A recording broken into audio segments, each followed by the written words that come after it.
व्याख्यानं त्याच्यावरती तुम्हाला ऐकायला मिळतील. त्याचप्रमाणे आपल्याच महाविद्यालयाचे प्राध्यापक जराडे आणि मी स्वतः त्याची मुलाखत देखील युट्यूबवर टाकलेली आहे. ती प्रश्नोत्तर स्वरूपात याची सुद्धा तुम्हाला बघायला मिळेल की न्यू एज्युकेशन पॉलिसी समजून घ्यायला खूप मदत होईल.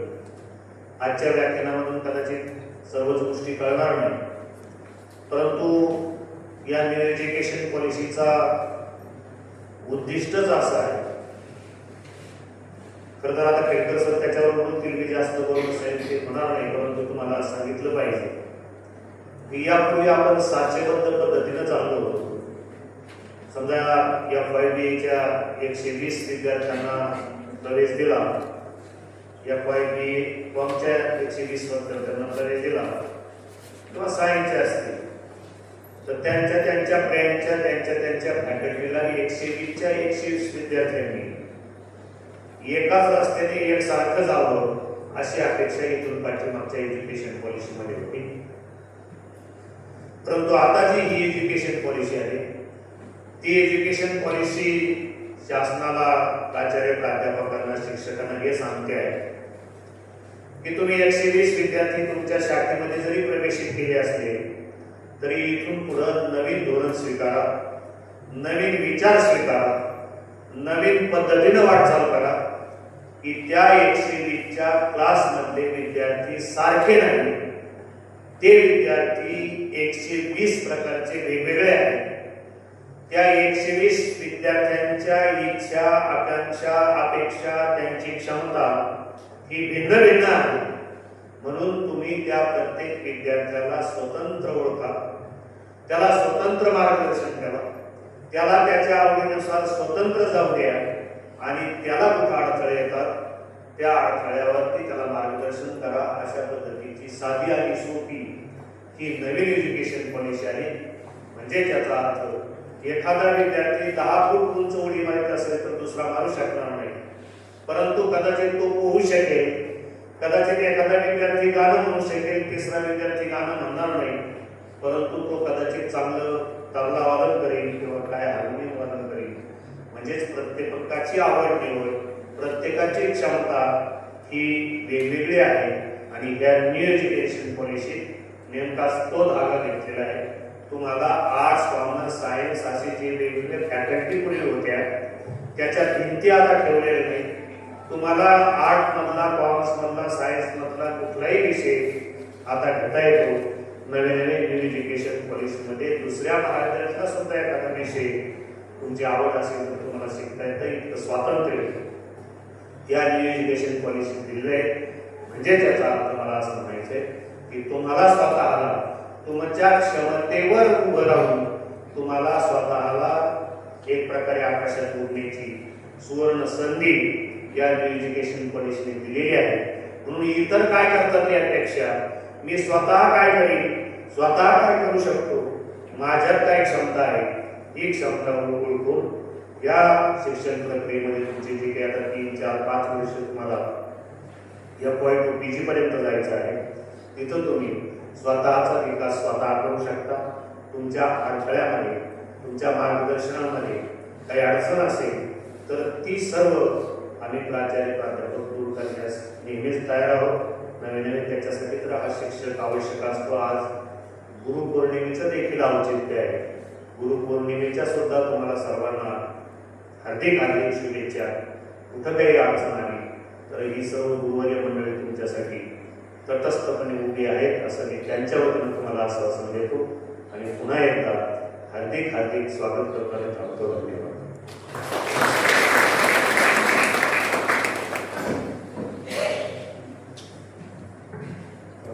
आभारी आहोत सर. आता मी माझी PPT सुरू करतो. थोडीशी पार्श्वभूमी तुम्हाला आधीच सांगितली की हा कार्यक्रम एक प्रकारे इंडक्शन प्रोग्राम म्हणून आहे. इंडक्शन प्रोग्राम म्हणजे काय की महाविद्यालय सुरू झालं, तुम्ही FYला आला, म्हणजे हायस्कूलमधून आला, तुम्ही इकडे हायर एज्युकेशनमध्ये तुम्ही ट्रान्सफर होता, तर आपल्याला एक साधारणपणे एक फ्रेमवर्क माहिती पाहिजे. वेल बिगिन इज हाफ डन अशी म्हण आहे इंग्रजीत. म्हणजे एखाद्या गोष्टीची सुरुवात जर चांगली झाली ना तर त्याचा शेवट पण चांगला होत असतो. पण तुमची सुरुवात ही FY ने झालेली आहे. तुम्ही 3 वर्षामध्ये ऑनर्स डिग्री बनवता आणि 4थ्या वर्षी तुम्ही ऑनर्स किंवा रिसर्च डिग्री बनवता. तर ही फ्रेमवर्क तुम्हाला समजायला पाहिजे. शिवाय नवीन नवीन काय आव्हानं आलेली आहे आणि एकंदरीत ही पॉलिसी कशी आहे, तर याचा आपण सर्वांगाने अभ्यास आज करणार आहोत. आणि तुम्हाला दिसेल की जर तुम्हाला ही फ्रेमवर्क चांगली लक्षात आली तर तुमचा हा पुढचा जो प्रवास आहे, तुम्ही जी काही डिग्री घेत आहे, कोणी BA घेत असेल, कोणी B.Com घेत असेल, कोणी BSc कॉम्प्युटर सायन्स घेत असेल, असे विविध कोर्सेस आपण इथे सुरू केलेले आहेत. तर त्या अनुषंगाने आपण ही माहिती पाहणार आहोत. तर हे पहा, नॅशनल एज्युकेशन पॉलिसी 2020 असं त्याला नाव दिलेलं आहे. Ministry of human resource development. आता ते राहिलं नाही, MHRD आपण त्याला म्हणायचो. आता तिथं MOE आलेले आहे. MOE शासनाने तिथं ते मंत्रालयच बदललेलं आहे, शिक्षण मंत्रालय.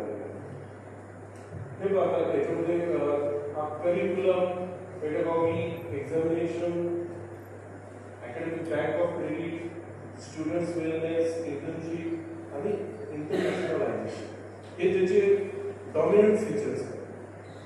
आणि ठळक वैशिष्ट्य जे म्हणतो ते ठळक वैशिष्ट्य आहे.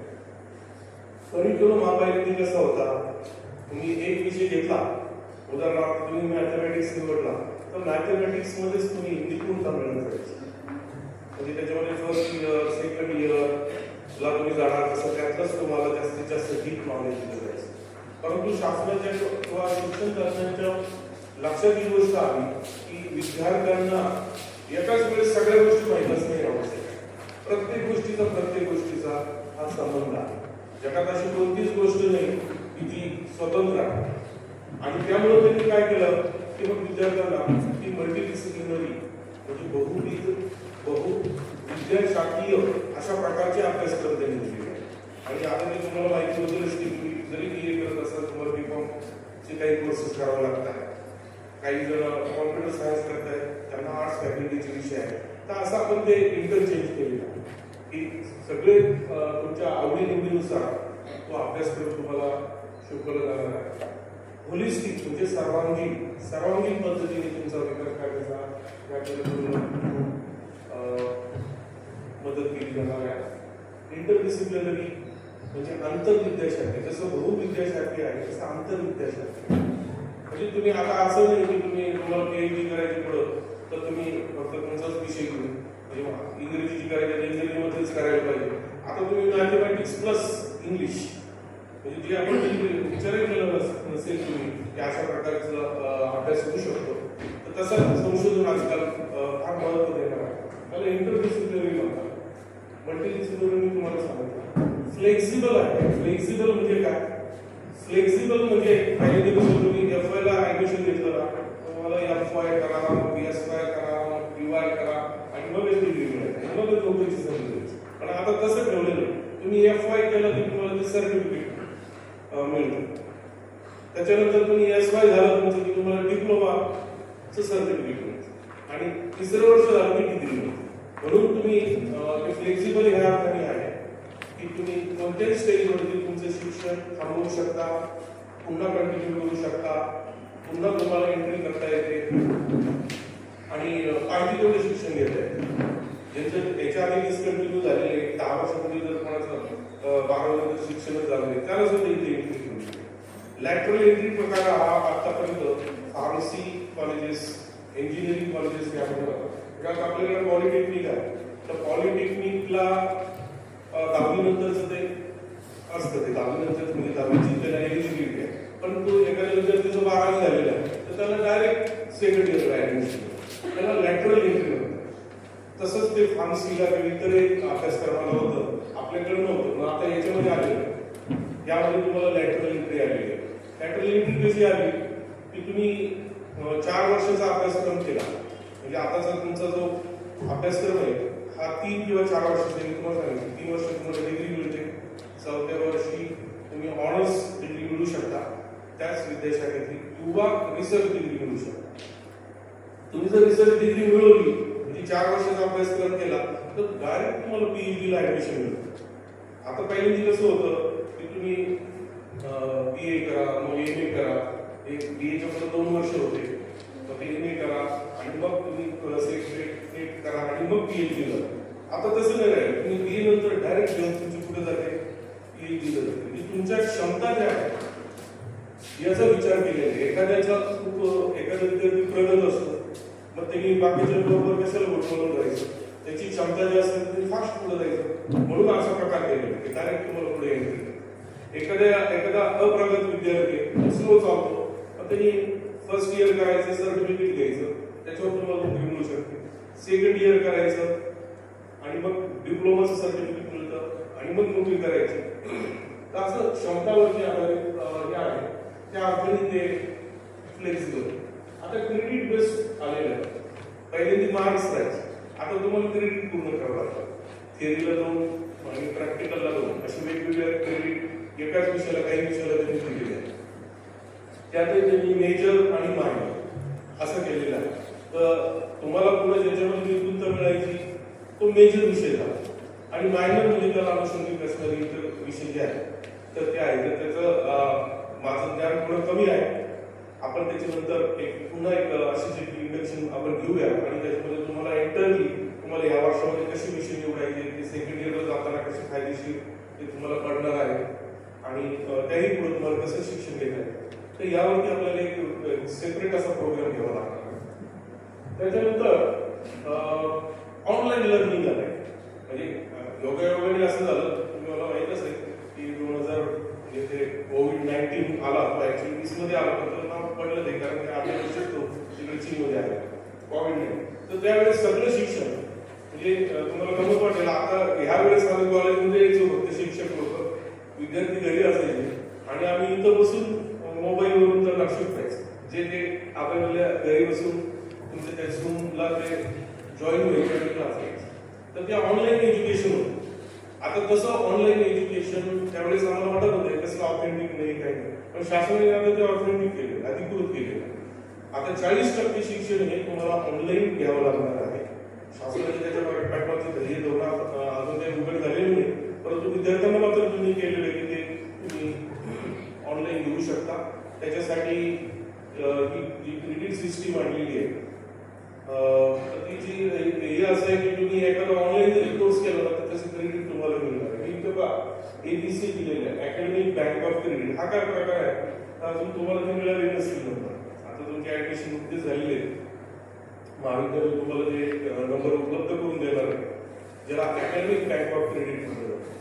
जसं आपली बँक असते, बँकेमध्ये आपण पैसे डिपॉझिट करतो आणि पाहिजे तेव्हा आपण पैसे विड्रॉ करतो, तसंच हे तुमचं अकॅडमिकचं अकाउंट राहणार. त्याला एक नंबर देणार आहे तुम्हाला.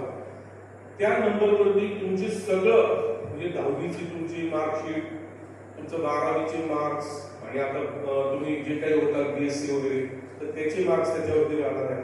ड्युरिंग दिस 3 इयर्स जर तुम्ही समजा एखादा सर्टिफिकेट कोर्स केला स्वयं, बऱ्याच वेळेस क्लासेसमध्ये मी एज्युकेशन होतं त्या मुलांना मी सांगतो, ज्यांना माहीत नसेल त्यांनी पहा.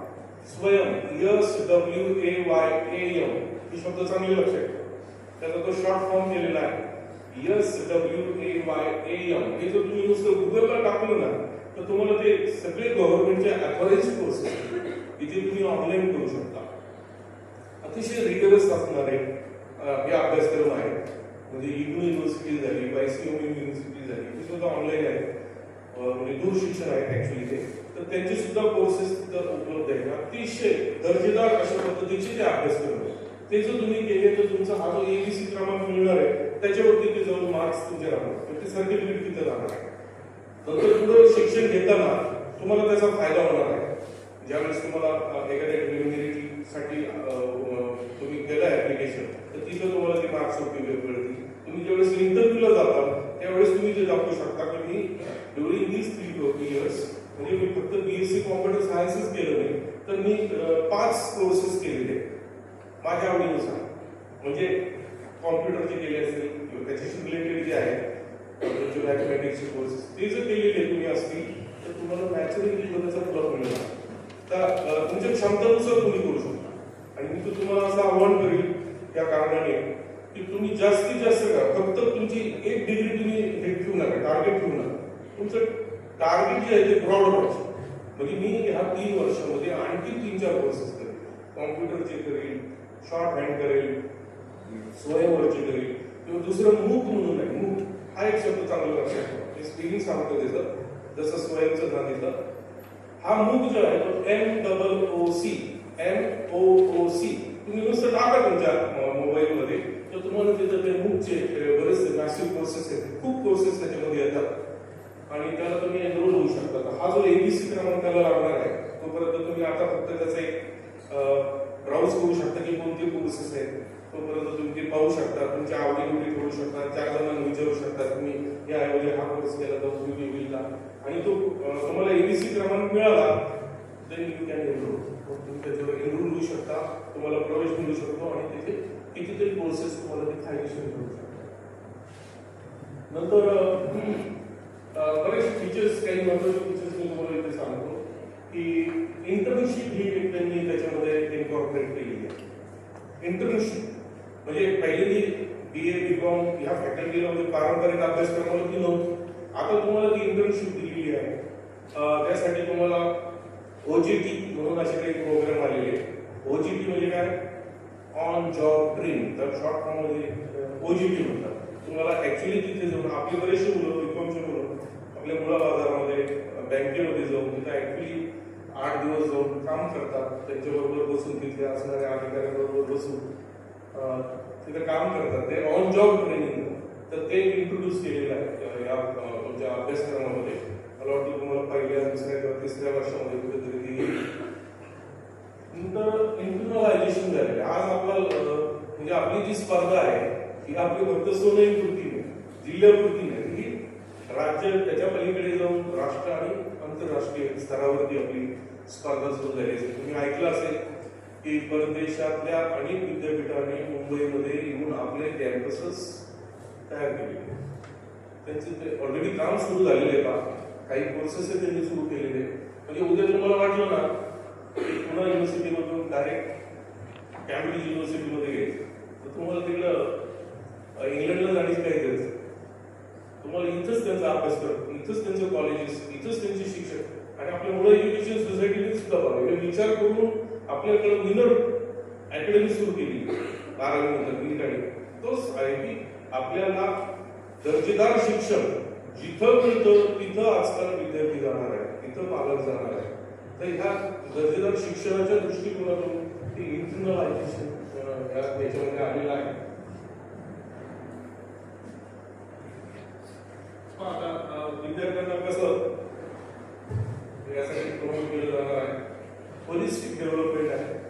होलिस्टिक या शब्दाचा अर्थ तुम्हाला सांगितलं. होलिस्टिक म्हणजे सर्वांगीण विकास, विद्यार्थ्याचा सर्वांगीण विकास. त्यासाठी तुम्हाला जसे स्पोर्ट्स, NSS, कल्चरल ऍक्टिव्हिटी पण इंट्रोड्यूस केल्या गेलेल्या आहेत तुमच्या अभ्यासक्रमामध्ये. Acquire knowledge in multiple areas of interest, तुमच्या आवडीचे जे विषय आहेत त्याच्याशी रिलेटेड असं सर्व ज्ञान तुम्हाला मिळणार आहे. एम्प्लॉयबिलिटी आहे. एम्प्लॉयबिलिटी हा सगळ्यात महत्त्वाचा फॅक्टर ठरलेला. काल परवा परत आता मी इंग्रजी भाषेचा असल्यामुळे मला थोडासा त्याच्यावर हे राहतो, पेपर वाचत राहतो नेमकं काय झालं. तर आमच्याकडे विद्यार्थी कमी झाले होते इंग्लिशला, लँग्वेजेस सगळीकडेच कमी झाले होते. पण काल परवाचा तुम्ही पेपर जर पाहिला तर त्याच्यामध्ये दिलेलं आहे की जिथं म्हणजे सेमी इंग्लिश शिकवलं जातं ज्या शाळेमध्ये, तर तिथं इंग्लिश मिडियमचे जर शिक्षक उपलब्ध झाले नाही, इंग्लिश मिडियममध्ये त्यांचं शिक्षण झालेलं आहे, असे जर शिक्षक उपलब्ध झाले नाही, तर BA इंग्लिश किंवा MA इंग्लिश किंवा सायन्स मधून ज्यांनी इंग्लिश किंवा अभ्यासक्रम इंग्रजीमध्ये पूर्ण केलेला आहे त्यांना सुद्धा नोकऱ्याची संधी त्यांनी त्याच्यामध्ये दिली. एम्प्लॉयबिलिटी हा मूळ फॅक्टर ठेवलेला आहे आताच्या अभ्यासक्रमामध्ये. आणि त्या दृष्टिकोनातून कौशल्याधारित अशा प्रकारचे अभ्यासक्रम प्रत्येक आमच्या इंग्रजी पुस्तकाचे जे होते पहिले नॉवेल्स वगैरे आता ते आहे.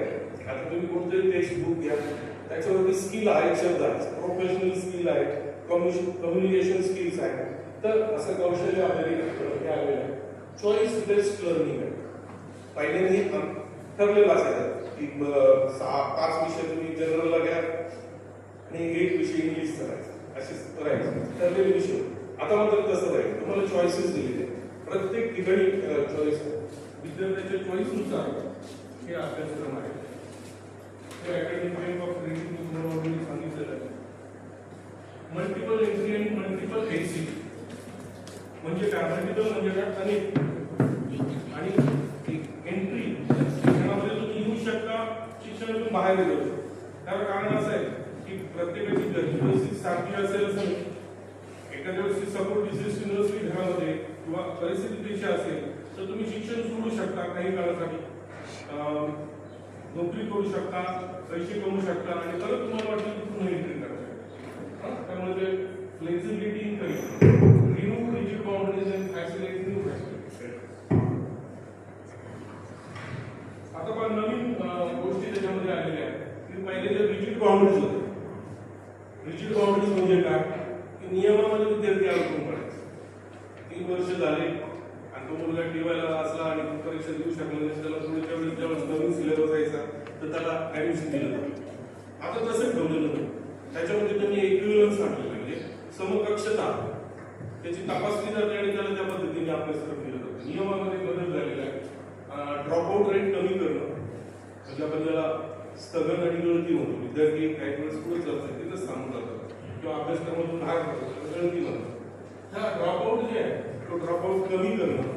विद्यार्थ्यांचं 100% विद्यार्थी फर्स्ट इयर पहिलीला जर समजा 100 मुलं आले तर थेट 15व्या वर्षाला म्हणजे BA ला सुद्धा किंवा BCom BSc मधून तेवढेच मुलं पास व्हायला, असं एक धोरण त्यांनी ठेवलेलं आहे. तुमच्या दृष्टिकोनातून ह्या काही गोष्टी महत्वाच्या आहेत. फॅसिलिटेट एनकॅशिंग क्रेडिट्स अर्न म्हणजे काय, तुम्ही जे क्रेडिट्स मिळवत आहे तर त्याचे तुम्हाला पुढच्या अभ्यासक्रमासाठी त्याचा फायदा तुम्हाला ते करून देणार आहे. कोणतंच शिक्षण वाया जाणार नाही. आपण म्हणतो ना ते जुन्या पद्धतीने म्हणत होते की शिक्षण वाया जात नाही. तर तुम्ही कोणतंही शिक्षण मिळवलं तर ते तुमच्या म्हणजे तुम्ही म्युझिक मध्ये सुद्धा कोर्स करू शकता. तुम्ही म्युझिक मध्ये कोर्स केला आणि त्याचा जर कुठे तुमच्या या चांगला काही रिलेशन असेल तुमच्या विषयाशी तरी ते क्रेडिट ठरणार. हे क्रेडिट फ्रेमवर्क इथं दिलेलं आहे. आपण स्वतंत्ररित्या करू की UG सर्टिफिकेटला किती असतं. सांगितलं सर्टिफिकेट डिप्लोमा आणि बॅचलर्स डिग्री असे जे आहे first year, second year, third year. तर त्याला त्यांनी सर्टिफिकेट डिप्लोमा आणि बॅचलर डिग्री म्हटलं आहे. तर साधारणपणे एका सेमिस्टरला एका वर्षाला 2 सेमिस्टरमध्ये किती राहतील आणि मिनिमम किती राहतील. कमीत कमी 40 मिळवायचे, जास्तीत जास्त 44 तुम्ही मिळवू शकता. तर हा मेजर कोर्सेस आहे. represents the main focus of a degree. Degree will be awarded in that discipline.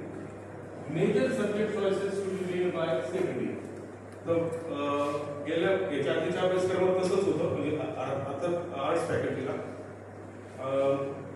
Science फॅकल्टीला 3rd इयरला होतं स्पेशलायझेशन. तर ते त्यांनी तसंच मेंटेन केलेलं आहे. म्हणजे जुन्या पॉलिसीचे काही फीचर्स त्यांनी तसेच ठेवलेले आहेत. आता मायनर कोर्सेस सुद्धा आहेत. त्याच्यामध्ये काही मायनर कोर्सेस तुम्हाला घ्यावे लागतील. Sufficient number of courses in a discipline or an interdisciplinary area of study are to be chosen. करून दिलेलं आहे त्यांनी की तुम्ही 1 वर्ष तुमचं पूर्ण करायचं तर तुम्हाला किती विषय घ्यावे लागतील, त्याचे किती क्रेडिट्स असतील. तसं आपण स्वतंत्र अभ्यास करणार आहोत. मल्टीडिसिप्लिनरी अप्रोच आम्ही तुम्हाला जवळजवळ सांगितलेलंच आहे. हे काही आणखी इंटरडिसिप्लिनरी कोर्सेस आहेत तर त्याचे काही फीचर्स इथे दिलेले आहेत. लिबरल आर्ट्स म्हटलं तर त्याच्यामध्ये political science, economics, history, journalism, language अशा पद्धतीने ते घेणार आहेत. हे काही फीचर्स आहेत. नंतर ओपन इलेक्टिव्ह म्हणून आलेला आहे. UI म्हणून एक विषय आलेला आहे. UI म्हणजे दुसऱ्या फॅकल्टीमधून आर्ट्सचं जर करत असेल तर त्याला दुसऱ्या शाखेमधून, कॉमर्समधून किंवा सायन्समधून घेता येतो. हा एक स्पेशल फीचर आहे. याच्या आधी तो नव्हता. Vocational courses and skills facilitation, promotion of employment म्हणजे रोजगार क्षमता विकसित व्हावी म्हणून काही व्होकेशनल स्किल्स त्याच्यामध्ये अडॉप्ट केले गेले आहेत. आता जर FY चं जर पुस्तक पाहिलं तर त्या पुस्तकाचं नाव आहे mastering English for professional purpose. SYBSc किंवा कॉम्प्युटर सायन्स जर पाहिलं आपण FYBSc आणि FYBSc कॉम्प्युटर सायन्स त्याचं जर पाहिलं तर त्याचं टायटल आलंय की professional course, English for professional course. म्हणजे तुमच्या लक्षात येईल की स्किल्स वरती किंवा एम्प्लॉयबिलिटी त्याच्यातून निर्माण होईल अशा पद्धतीच्या अभ्यासक्रमाची रचना केलेली आहे. तुम्ही कोणते टेक्स्ट बुक पहा आताचे तुमचे, तुम्हाला त्याच्यामध्ये स्किल हे दिलं जातं. पहिल्यांदा कसं फक्त रायटिंग स्किल म्हणजे कादंबरी वाचा आणि त्याचं एक मोठं उत्तर आहे. आता तसं राहिलं, लेटर लिहायला शिकवलं जातंय तुम्हाला, ऍप्लिकेशन लिहायला शिकवलं जातंय, कम्युनिकेशन स्किलमध्ये इंट्रोडक्शन कसं करावं, स्वतःची ओळख कशी करून द्यावी, त्यानंतर इन्व्हिटेशन कसं द्यावं, तर हे नवीन नवीन कौशल्य त्याच्यामध्ये अडॉप्ट केली गेली आहे. हे सावित्रीबाई फुले पुणे युनिव्हर्सिटी, तर त्याचं सुद्धा इम्प्लिमेंटेशन कशा पद्धतीने चाललं आहे. तर या अनुषंगाने मी तुम्हाला मगाशी सांगितलं आपला कार्यक्रम सुरू होण्यात येईल फॉर्मली शिकवतो. तर हायर एज्युकेशनची तुम्हाला आयडिया घ्यायला पाहिजे की हायर एज्युकेशन कशाला. तुम्ही आता एंट्री केलेली आहे F1, तर आपल्या रेग्युलेटरी बॉडीज कोणत्या आहेत, म्हणजे नियामक मंडळ ज्याला म्हणतात, की ज्यामुळं तुम्ही त्या डिग्रीपर्यंत शेवटच्या सर्टिफिकेटपर्यंत पोहोचू शकता.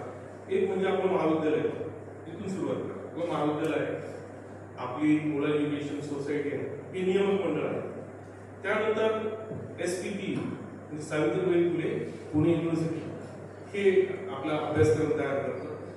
त्यानंतर आपल्याकडं उच्च शिक्षण मंत्रालय, ते सुद्धा आपलं नियामक मंडळ आहे. त्याच्यावरती जर पाहिलं तर आपण UGC आहे, युनिव्हर्सिटी ग्रँट्स कमिशन. तर अजूनही युनिव्हर्सिटी ग्रँट्स कमिशनकडे शैक्षणिक अधिकार आहे. आर्थिक दृष्ट्यामध्ये काही त्यांचे अधिकार कमी केले गेलेले, पण शैक्षणिक अधिकार अजूनही युनिव्हर्सिटी ग्रँट्स कमिशनकडे आहे. आपल्या महाविद्यालयाचे प्रमुख हे महाविद्यालयाचे प्राचार्य असतात, बरोबर आहे. तसे विद्यापीठाचे प्रमुख कोण असतात, काय म्हणतात त्यांना, तुम्ही अजून वाचायला सुरुवात जर केली तर तुम्हाला ती गोष्ट माहिती. VC म्हणतात, व्हाईस चान्सलर. मराठीमध्ये काय म्हणतात त्याला, व्हाईस चान्सलर मराठीमध्ये कुलगुरू म्हणतात. महाराष्ट्रामध्ये आपले बरेच विद्यापीठ आहेत. आपले शेजारी डॉक्टर बाबासाहेब आंबेडकर मराठवाडा विद्यापीठ औरंगाबाद आणि संभाजीनगर हे आहे. त्याचे एक प्रमुख असतात ते VC आहेत. आपले पुणे विद्यापीठाचे गोसावी सर ते VC आहेत. तर ह्या सगळ्या VC आहेत, या सगळ्यांवरती एक असतं, त्याला चान्सलर म्हणतात. मराठीमध्ये त्याला म्हणतात, जसे प्रत्येक विद्यापीठाचे प्रमुख त्याला कुलगुरू म्हणतात, तसं त्या सगळ्या कुलगुरूंचं प्रमुख ज्याला चान्सलर म्हणतात. काय म्हणतात मराठीमध्ये त्याला, लक्षात ठेवा माहिती नसतं, तो कुलपती म्हणतात. हे कुलपती असतात. आणि चान्सलर कोण असतं तर आपल्या राज्याचे जे गव्हर्नर असतं, राज्यपाल, हे चान्सलर म्हणून असतं. आता सध्या कोण सांगता येईल नाव त्यांचं, आता चान्सलर कोण आहे, या गोष्टी माहिती पाहिजे. जसं आपल्याला मुख्यमंत्र्यांचं नाव माहिती राहतं, तसंच आपल्याला ह्या गोष्टी माहिती का मला.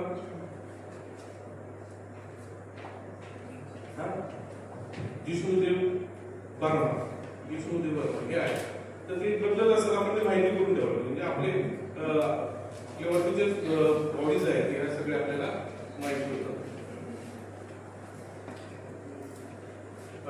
Benefits of NEP 2020 best education in SPP. A holistic multidisciplinary approach in education helps in possessing multifaceted functional abilities. A well-identified set of skills is required to develop individual's potential. तर इंडिव्हिज्युअल पोटेन्शियल वरती जोर दिलेला आहे, म्हणजे प्रत्येकाची क्षमता ही वेगवेगळी असते. पहिले एक सारखं दिलं जायचं.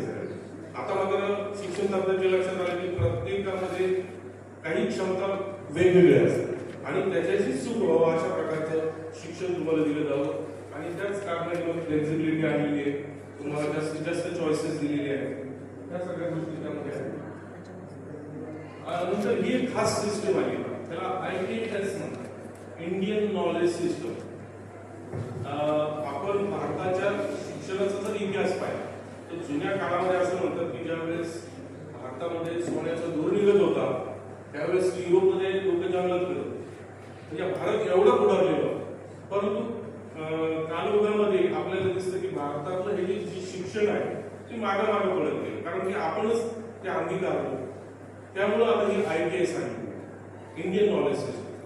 तर भारतीय शिक्षणाला जास्त महत्व दिले गेलेले आहे. त्या याच्यासाठी सुद्धा तुम्हाला एक कोर्स त्याच्यामध्ये आहे. मला वाटतं एफ वायला काही एस वायला तो इंडियन नॉलेज इंडोलॉजी नावाचं एक शास्त्र आहे. इंडोलॉजी नावाचं म्हणजे भारतात असणारे विविध जगताला तर ते प्राचीन काळाचं जे आहे होते त्याचा अभ्यासक्रम त्याच्यामध्ये आहे. तर ही एक खास सिस्टीम आपल्यामध्ये त्यांनी आणलेली आहे. इंडियन नॉलेज सिस्टीम कशी आहे तुम्हाला दिसेल. Introduction to knowledge that existed in ancient India. म्हणजे आपण जर म्हटलं ना, मी जर तुम्हाला प्रश्न विचारला ना, तर हमखास आपल्याला उत्तर देणार त्याच्या. आता सुख करता दुःख करता आपण गणपती समोर म्हणतो कोणी लिहिली ती नाही किती वाईट अवस्था आहे. आपण सांगू शकतो की शेक्सपियरने हॅमलेट लिहिली, पण जी आरती आपण रोज म्हणतो गणपती समोर ती कोणी लिहिली हे माहिती नाही आपल्याला. हे सगळं इंडोलॉजीमध्ये आहे का माहिती कोणाला? रामदास स्वामींनी लिहिलेली आहे आणि त्या आरतीमध्येच लिहिले ना. आरतीमध्ये त्यांचं नाव होतं माहिती आहे तुम्हाला? पुढे दास रामाचा पटकारे आहे ना त्याच्यामध्ये. दास रामाचं म्हणजे रामदासांनी लिहिलेली आहे. तर ही आपल्याला माहिती आहे. म्हणजे आपल्याला कुठेतरी मला वाटायला पाहिजे की भारतीय शिक्षण जे आहे किंवा भारतीय काही ज्या गोष्टी आहेत त्या आपल्याला माहिती पाहिजे. तर त्याच्या बाबत लिहिता आलेलं का basic information to be delivered. Study needs to generate interest in students. विद्यार्थ्यांमध्ये इंटरेस्ट निर्माण व्हायला पाहिजे. Ancient India art and architecture music and dance. म्हणजे हे भारतातल्या कुठल्याही पद्धतीचं शिक्षण असेल म्हणजे आर्किटेक्ट स्थापत्यशास्त्र त्याबाबत असू शकतं. आर्ट इंडियन आर्ट म्हणजे भारतीय कला संगीत आणि नृत्य या बाबतीमध्ये सुद्धा हे आहे. नंतर इंटर्नशिप पोर्टल विद्यापीठाचं एक पोर्टल आहे त्यावरती सुद्धा ही माहिती उपलब्ध आहे. कॅम्पस इंटरव्ह्यू अँड प्लेसमेंट हा एक मोठा फीचर आहे. कॅम्पस इंटरव्ह्यू आणि प्लेसमेंट आताच्या ह्या याला म्हणजे तुमच्या अभ्यासक्रमाला बाय द टाइम तुमच्या वेळेस 4th इयरला किंवा 3rd इयरला पोहोचतात तर तुम्हाला सगळीकडे कॅम्पस इंटरव्ह्यू सुरू झालेले दिसते. म्हणजे तुम्हाला बाहेर जाण्याची गरज नाही. इथंच त्या सगळ्या मोठमोठ्या कंपनीज येतील आणि तुमचं ते इथेच प्लेसमेंट करणार आहेत. आतापर्यंत ते व्यावसायिक शिक्षणामध्ये होतं जसं मेडिकलमध्ये झालं, इंजिनिअरिंगमध्ये झालं किंवा पॅरामेडिकल यामध्ये झालं. तसं आता ते तुम्हाला या आपल्या अभ्यासक्रमामध्ये सुद्धा कॅम्पस आणि प्लेसमेंट त्याच्यात मिळणार आहे. विद्यालक्ष्मी लोन स्कीम ही एक आहे. म्हणजे तुम्हाला लोन सुद्धा मिळतं. तर त्याची काही फायदे दिली ते कसे प्रकारे तुम्हाला उपलब्ध होऊ शकतं. म्हणजे मुलांचं शिक्षण लोनमुळे राहू नये अपूर्ण राहू नये हे मिनिस्ट्री ऑफ एज्युकेशन कडून त्यांनी काही गाईडलाईन्स दिलेले आहेत. नुसतं विद्यालक्ष्मी लोन स्कीम असं जर तुम्ही टाकलं तर तुम्हाला ते निवांत वाचले त्याच्यामध्ये काय एलिजिबिलिटी आहे कसं ते मिळू शकतं कितीपर्यंत मिळू शकतं. ही विद्यालक्ष्मी स्कीम म्हणून त्यांनी पोर्टल चालू केलेले तर तुम्ही त्याची माहिती घेऊ शकता. नंतर प्रधानमंत्री उच्चतर शिक्षा प्रोत्साहन ही एक स्कीम त्यांनी सुरू केलेली आहे. त्याच्यामध्ये विद्यार्थ्यांना प्रोत्साहन मिळावं म्हणून ही तुम्ही पाहू शकता. साथी नावाची एक स्कीम आहे. Self assessment test and help for entrance exam platform. वेगवेगळ्या प्रकारचे जे एंट्रन्स एक्झाम असतात तर त्याच्यासाठी हे त्यांनी पोर्टल चालू केलेलं आहे. त्याचं नाव साथी दिलं. साथी जे लेटर्स आहे तुम्ही जर लक्षात ठेवले जशी मी सांगतोय स्वयं किंवा हे शब्द तर तुम्हाला डिटेलमध्ये ती स्कीम तिथं पाहायला मिळेल. आणि त्यामध्ये तुम्हाला काही अडचण आली तर तुम्ही मला विचारू शकता किंवा इतरही शिक्षक तुम्हाला मदत करू शकते. ते कसं त्याच्यामध्ये काय काय दिलेलं आहे त्याच्यामध्ये इंजिनिअरिंगसाठी आहे, मेडिकलसाठी आहे, बँकिंगसाठी आहे, गुगल लिंक्स आहेत दिलेल्या. बऱ्याचशा स्कीम्स त्याच्यामध्ये उपलब्ध आहेत.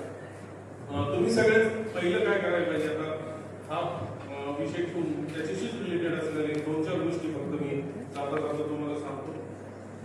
तुम्ही बरं झाला असा की महाविद्यालयामध्ये तुम्ही आल्यानंतर काय काय गोष्टी तुमच्याकडून अपेक्षित आहेत त्या शैक्षणिक धोरणाच्या दृष्टीने. एक म्हणजे डिसिप्लिन. लक्षात ठेवा की शिस्तीशिवाय जग नाही. तुम्ही जर शिस्त बाळगली नाही तर तुम्हाला कुठल्याच प्रकारचं इम्प्रुव्हमेंट तुमच्या आयुष्यामध्ये होणार नाही. पहिली डिसिप्लिन ठेवा.